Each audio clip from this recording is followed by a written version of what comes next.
যাকে আল্লাহ যা বরাদ্দ দিবেন তা দিয়েই দেবেন, তা এসেই যাবে। কসম আল্লাহ, আপনি শুয়ে থাকলেও আপনার জন্য বরাদ্দকৃত রিজিক এসেই যাবে। আপনি যদি বলেন না পরিশ্রম না করে তাহলে আমি শুয়ে থাকি, আসুক। না না, তকদির এভাবে লেখা, সিস্টেম আল্লাহর পরিচালনা। আমনে কাম করতেন, আমনের 14 গোষ্ঠী কাম করবে। আর উনি কাজ করতে চায়, ওই সুযোগ পাচ্ছে না।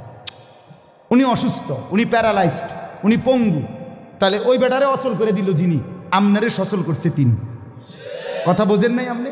এটা সহজ হিসাব। আপনি বলে না আচ্ছা আমি ঘুমাই তাই সাই করতে আইয়ে বাদ, আপনি আপনার বাপেও তো ঘুমাই থাকতেন না।